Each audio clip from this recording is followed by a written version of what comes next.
Guys, welcome back to my channel. My name is Bina Kerekebuna. If this is your first time here, you're welcome. Please subscribe before you leave and give this video a huge thumbs up. Like I said, my name is Bina Kerekebuna and I make videos about faith, travel and lifestyle from Yenagoa, Bayelsa State, Nigeria, where I'm based, and I'm currently in my office conference room making this video. Anyways, that's by the way. I wanted to give you guys a review of the year thus far, 2022, how it has been like for me.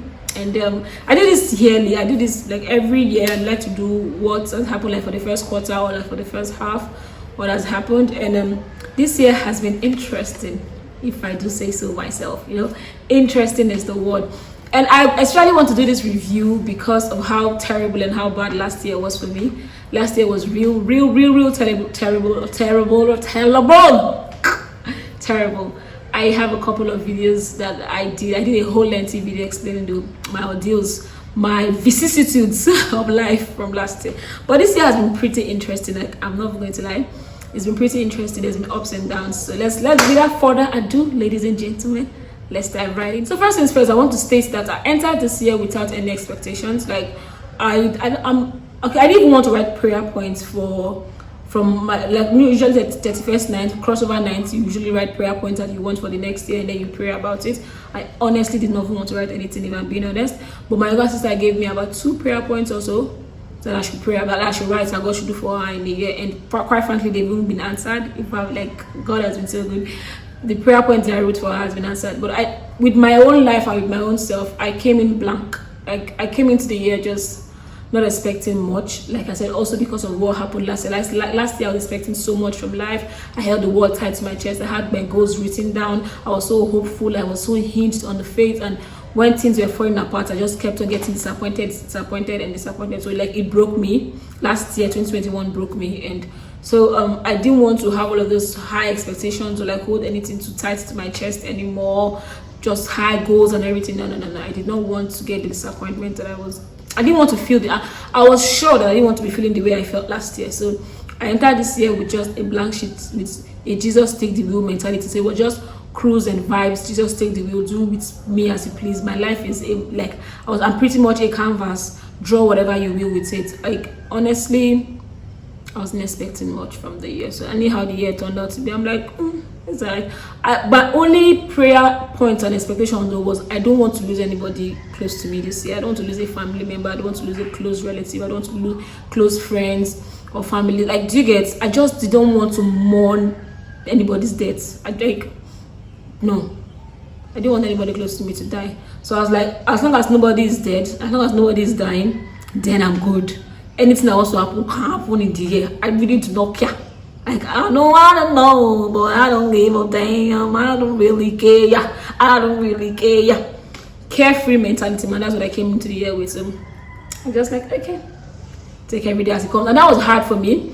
Even when I told my friends that I didn't have any plan for the year or any goal for the year, my friends were like, "Bina, that you're such a planner." Like, that's a huge step. That's a whole paradigm shift coming from you. Like, I'm such a planner. I plan my year. I plan my day. I plan my life.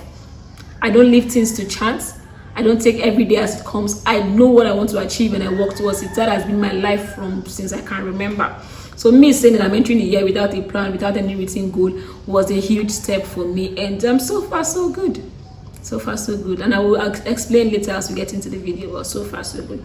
I just really point that out that I came into this year without any much expectation. You know, I think I also wanted my YouTube channel to be monetized in the year. I mean, we are half in the year, my numbers are still going down. So, second thing I wanted to say about the year was, for those of you that don't know, I'm currently running my PGD program in the university. And I started last year with everything that happened, ups and downs. There's a lot of backstory behind that. But last year we did first semester, and then this year by January we're writing our second semester exams. So by January I wrote the exam, and I think by February or so I was doing my project to finish the program so I can get into the master's proper. ASUU has now gone on strike for how many months now? Who wants to remind me? We are in the 5th month.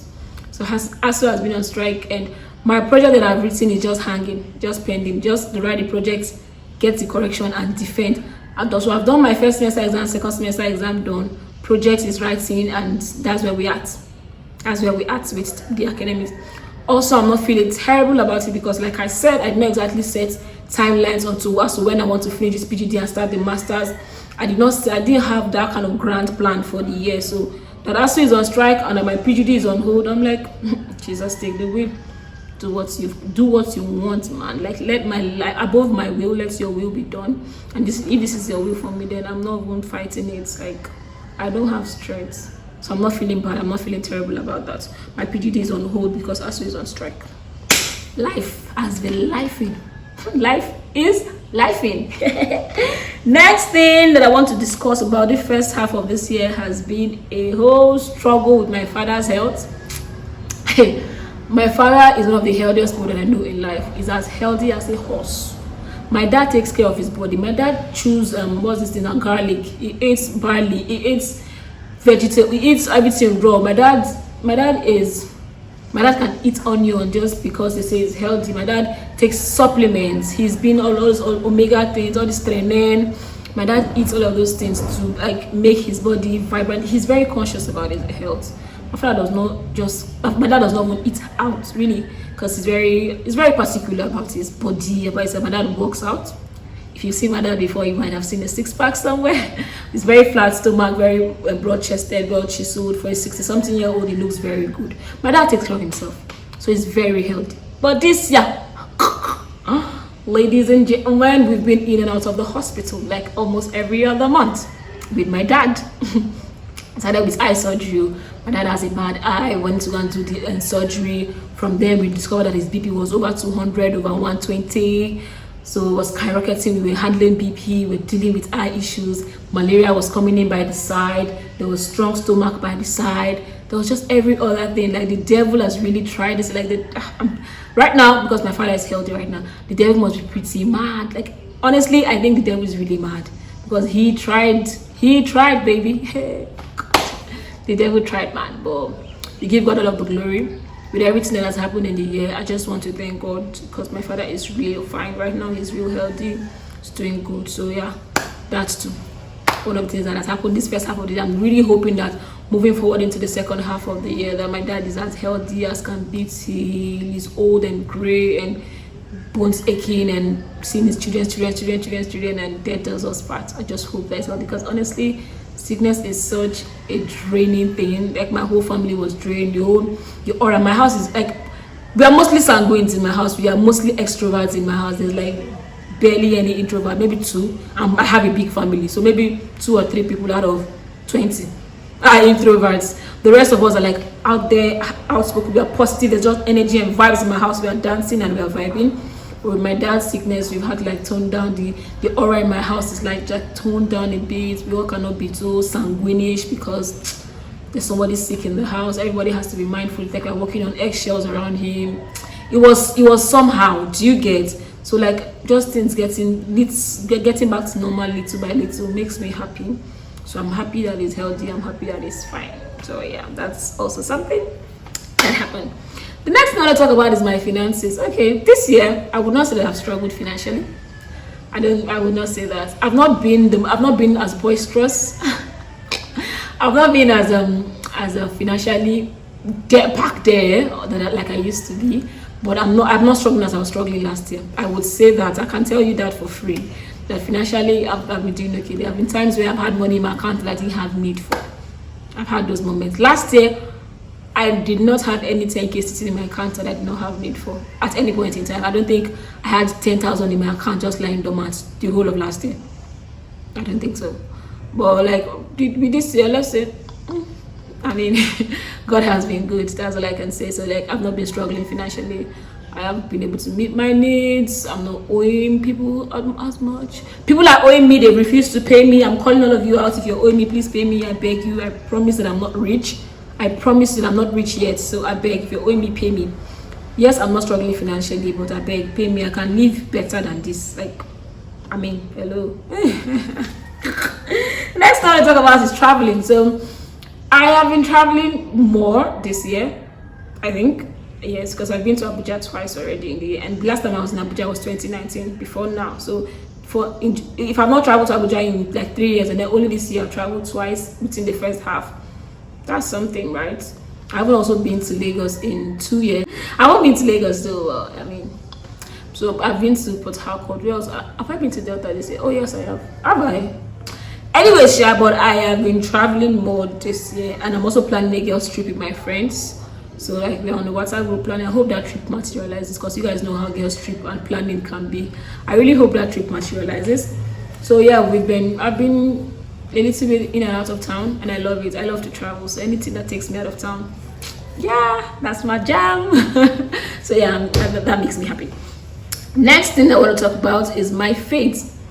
I would like to believe that my faith has increased. I would like to believe that I've grown spiritually. And this year, our theme for the year is our year of faith to faith. That's why I was also very happy that I came into this year blank, not having any hint on anything. I just wanted to live by faith. I wanted to live my life based on how God would plan it. Yeah, so I was my faith, I would say it has grown. More recently, I was inducted into being a Sunday school teacher. So I don't know what they would say in me to think that I would be able to teach a class, but I'm still undergoing tutelage. I'm not yet manning the class, but I mean, just the fact that they would think that I have something to share as a Sunday school teacher, that's something. I don't ever take the privilege of sharing God's word for granted. Whenever I'm called upon to share God's word, I see it as a privilege. Like, what is in me that anybody would think that is worth sharing? Do you get? I don't know what people see that I have to offer. So the fact that anybody will see that in me, I do consider it a privilege, and I don't take it for granted. So yes, I would say that I've grown spiritually. I am now a Sunday school teacher. I've known some new quotes of the Bible. I'm living my life according to the word of God. So yeah, spiritually we are okay. We're good. We are growing, and I'm happy for that. The next thing I want to talk about is my YouTube channel and its fluctuations, man. I'm not very happy with my YouTube numbers, if I'm being honest. I'm not happy at all. It's still a long way to monetization.